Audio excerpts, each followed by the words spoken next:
Okay, back to my Tommy project. So this has been sitting around for about a week now, and to be perfectly honest with you, I could take this out here, throw it up on 4 legs, and I don't think anybody would be unhappy with it. But there's a painter inside of me that sees things and doesn't like certain things that probably nobody else would notice. Now, what I don't like is it's full gloss, and I don't hate that so much. It looks great, but it's just not quite correct.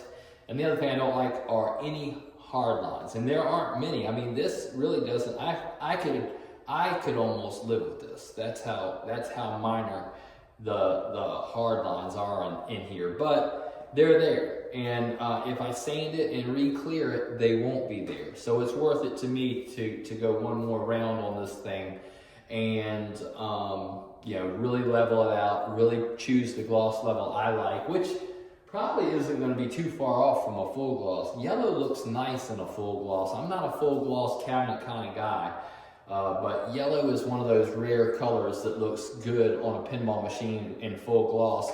And the reason for that is because yellow itself is not really a real reflective color, so you almost don't even notice if it's full gloss or not. You would notice it more if it's too flat than if it's too shiny. Whereas when you're dealing with a black cabinet, it's the opposite. If it's too glossy, it sticks out like a sore thumb.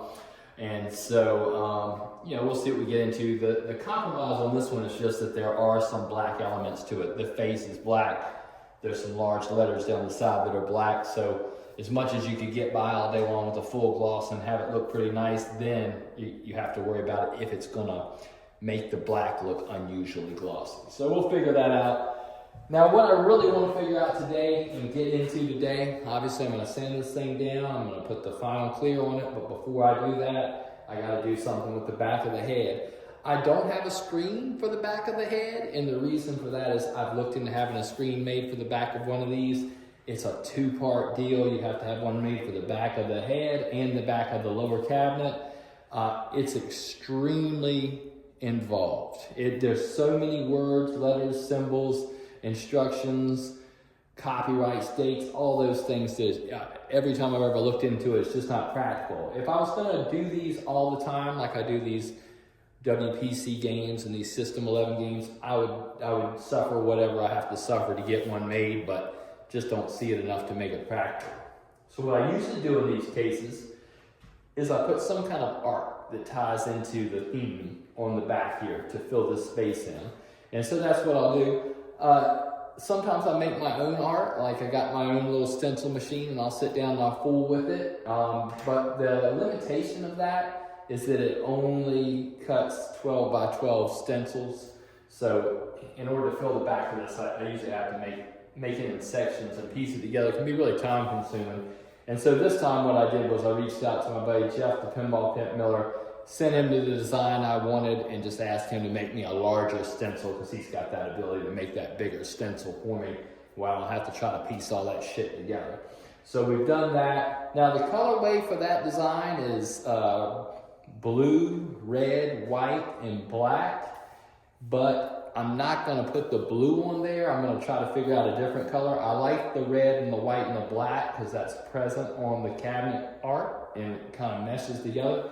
But that blue might stand out a little bit too much. It might just be out of place. It might look like what I would say is a little bit forced. When you try to put something on there just because it's technically the right thing or it's a symbol from the band or whatever it is, if it don't match, it don't match. And so I need it to match. So I'm gonna, even if it's technically incorrect and there's some reason there should be blue on there, I'm not gonna put it on there because it's going to throw off my colorway. So I'll figure that out. We'll figure that out. First things first, let's get it sanded. We're going to get it knocked down nice and flat. I like something that's going to cut. I want to cut. I want to level. I don't want to just round shit off. So 6 is probably a good spot. The reason you wouldn't want to go 6 to 8 to 12, every time you step it down, you're going to be getting into a situation where you may start cutting into this lettering and this thing looks perfect. And the last thing I want to do is fuck this thing up. I mean, it's where it needs to be. It just needs a little bit of dialing.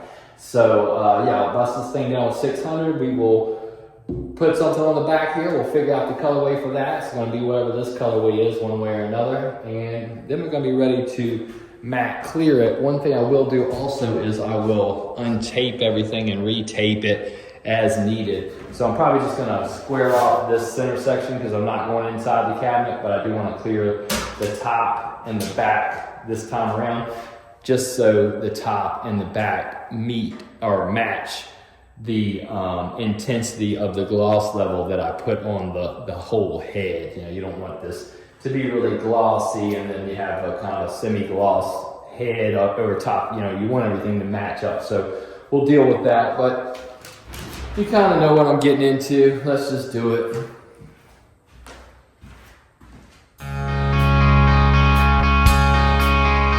If your child ain't all he should be now, this girl will put him right. I'll show him what he could be now.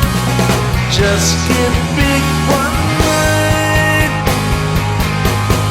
I'm the gypsy, the acid queen, babe, before we start. The gypsy, I'm guaranteed to tear yourself apart.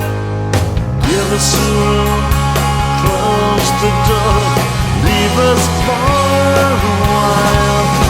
Your boy won't be a boy no more, young but not a child. I'm the gypsy, the acid queen, babe, before we start. The gypsy, I'm guaranteed to tear yourself apart. Gather your wits and hold on fast. Your mind must learn to roam, just as the gypsy queen loves to. You're gonna hit the road.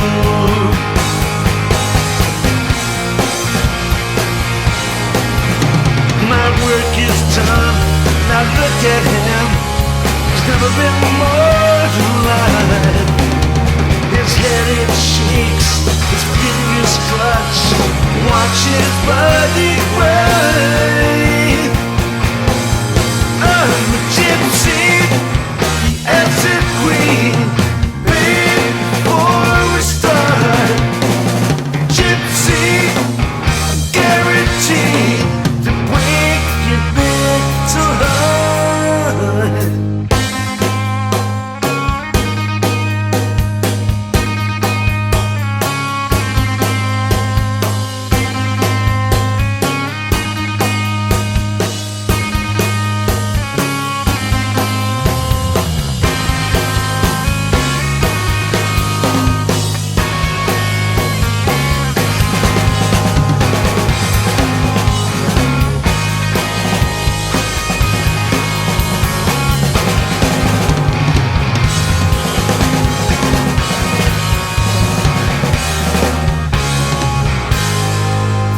If your child ain't all he should be now, this girl will put him right.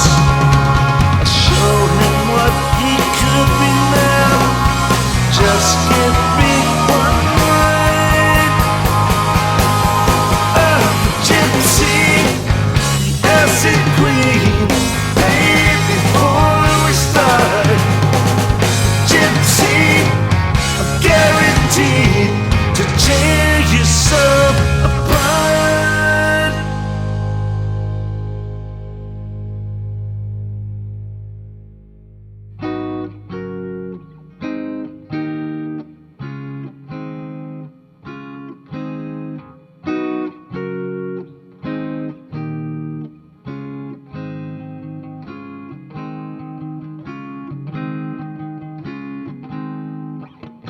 Deaf, dumb, and blind boy, he's in a quiet vibration land. Strange as it seems, his musical dreams ain't quite so bad.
He's dressed in a silver spark glittering gown, and his golden beard flows nearly down to the ground.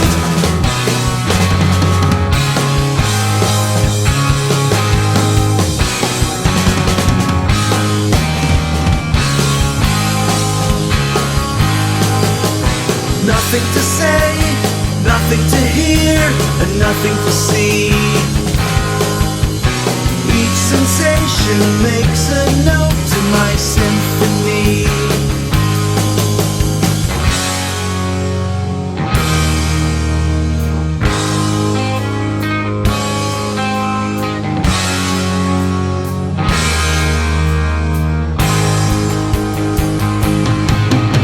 Sickness will surely take the mind where minds can't usually go.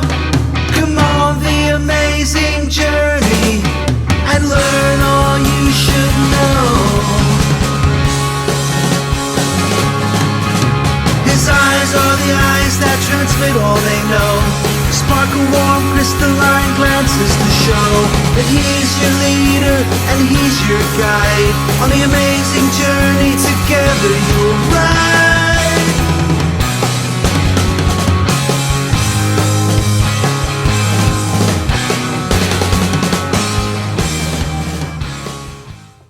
Let me give you a real quick outro here. So there you go. That process right there is kind of risky. I won't lie to you. I make it look easy, I know. And I'm not saying that to brag, but I mean, I'm a high-end auto painter. I've been doing this pinball shit for a long time, and I know exactly what I'm getting into when I get into that. But if you're a first timer or something, you know, you might just leave your cabinet alone. If you got all your art on there and it looks good to you, you might leave it alone. But you know, I'm being paid to be perfect, so I'm trying to show you what that perfection level is. And that's a tough thing to get into right there, to take a cabinet that already looks great and to want to bust that all down and take it a little bit further. But it's a necessary evil at this level, and it's just something I have to deal with. But it's more based on feel. You know, you want it to feel good, and you don't just want it to look good. You want somebody to rub their hands across this and be like, damn, man, I can't feel a single edge or color or anything. And that's a good accomplishment. A little compromise on the back there of that art scheme, all that compromise all the way around, right? I'm not able to screen the back with the proper warning label, and then of course I got to change up the colorway over what it was supposed to be to what I think looks best. And sometimes that's just what custom work's about, and just being creative and doing the best you can with what you got to work with. So if you like the video, definitely give it a thumbs up. That's super important. And I will see you in the next one, where we start dealing with what it's going to take to get those home use only parts out of that game and get them into this new cabinet, and what we're going to do about trim. I'm putting factory trim on there, but that might be a challenge. We'll get into all that in the next one, and I'll see you there.